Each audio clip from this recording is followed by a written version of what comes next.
Président du Commissariat général à l'investissement, Mesdames, Messieurs les présidents, les présidentes d'IRT, mais aussi d'établissements, Mesdames, Messieurs, j'ai envie de dire chers amis. C'est mon deuxième passage au forum de l'IRT. Je forme évidemment le vœu que ce ne soit pas le dernier, mais je préfère vous dire aujourd'hui le regard qui est le mien sur ce que vous faites et les pistes encore d'amélioration de l'environnement dans lequel vous évoluez pour que votre action soit la plus efficace et pertinente possible. Je vais commencer par ce mot pertinent. Je suis, comme la plupart d'entre vous ici, convaincu que la France a évidemment un problème de compétitivité coût qu'elle essaye de régler. Ça lui coûte beaucoup d'argent, c'est pas facile, et de toute façon, c'est pas la solution avec un L majuscule. On trouvera toujours plus fort que nous en matière de moins 10 ans. Et donc, la qualité, avec un Q majuscule, décliné dans l'ensemble des champs de l'activité du pays. Et pour ce qui nous concerne ce matin, qu'il s'agisse d'innovation, de montée en gamme de nos industries, de nos PME, PMI, mais ça concerne aussi l'enseignement supérieur. Il faut mettre de la qualité partout. Ça concerne même le fonctionnement des services publics, ça concerne la démocratie. Il faut mettre de la qualité partout. D'ailleurs, c'est sûrement une boussole au moment où on en cherche, autour de laquelle on devrait travailler plus, tant la qualité est un projet pour chacun. Elle met en tension chacun vers ce qu'il peut donner de meilleur de lui-même, et en même temps est un projet pour tous parce que ça soude et ça fonde une perspective collective pour un pays. À votre place, vous contribuez. Vous êtes même symbolique d'une démarche de montée en gamme, de qualité appliquée à nos performances industrielles. Et j'ai eu plaisir de visiter, je crois, 3 IRT. Il m'en reste 5 à voir avant la fin de ce quinquennat. Premier engagement devant vous, je le ferai. Je le ferai, j'irai tous les voir. Chaque visite est extrêmement instructive. Elle me montre quand même la révolution culturelle qui s'est produite de manière silencieuse dans notre pays ces dernières années, de cette évidence que sont devenus, relative évidence que sont devenus les partenariats, le travail entre les équipes de l'industrie et les équipes des organismes de recherche ou des établissements supérieurs. Évidence qui n'est pas assez connue.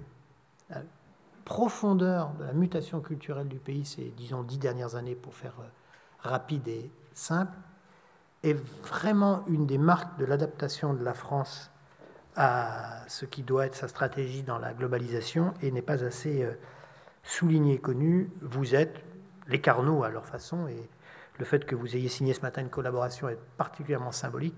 En sont aussi à leur façon les Carnot une démonstration. C'est un bouleversement absolument essentiel pour le pays. De ce que j'ai vu déjà, des nombreuses discussions que j'ai pu avoir tant avec vous qu'avec les équipes du CGI, je tire 2 convictions et peut-être 3 critères de réussite. Première conviction, c'est que nous devons faire confiance aux acteurs.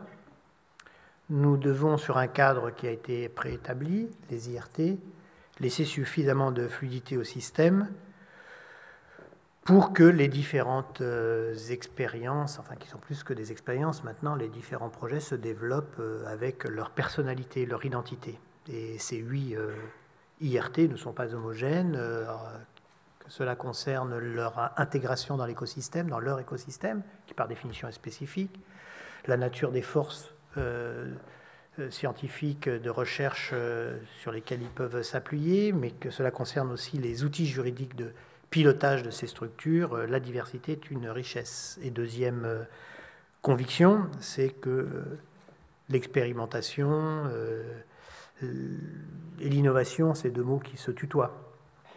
Je pense d'ailleurs que on gagnerait à avoir des cadres législatifs plus ouverts au développement d'expérimentation dans ce domaine comme dans bien d'autres.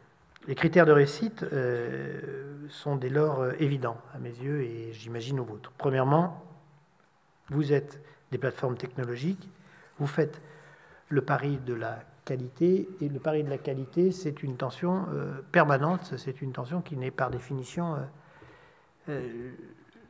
qui est une pression aux équipes à l'amélioration continue, aux équipes industrielles, aux équipes de recherche publique.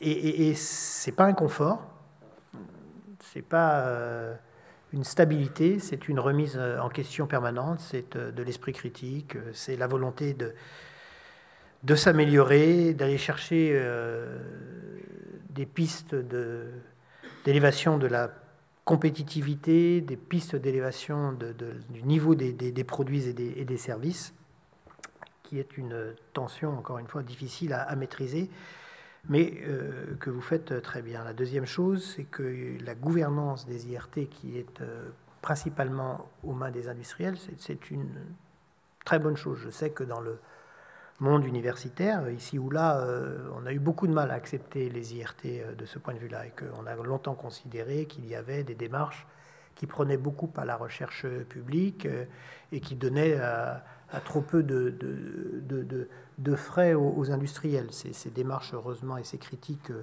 sont de moins en moins nombreuses. C'est par le pilotage par le marché, par le pilotage par les produits, que nous arriverons à accélérer, parce que c'est ça le sujet, la vitesse, accélérer l'élaboration des produits et leur mise sur le marché.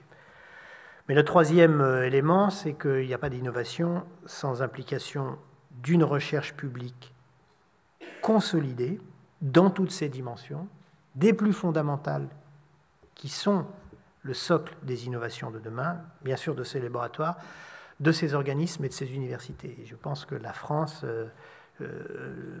doit réinvestir plus encore sur son armature université et organismes de recherche. Elle le fait cette année à l'occasion du budget 2017 qui marque un bond très significatif de l'ordre d'un peu moins d'1,85 milliard d'euros, qui est un record depuis l'an 2000, mis à part l'année de l'autonomie des universités, mais ce n'est pas fini. C'est un mouvement qu'il faudra prolonger, je le crois, sur 3 années, tant notre base, le terreau qui rend fertile les possibilités d'innovation doit être consolidé, mais aussi réformé. Il doit être tiré vers le haut. Et de ce point de vue, je ne peux que me réjouir des travaux que nous menons conjointement avec le CGI, qui est un avocat de cette tension vers l'excellence de notre système d'enseignement supérieur de recherche.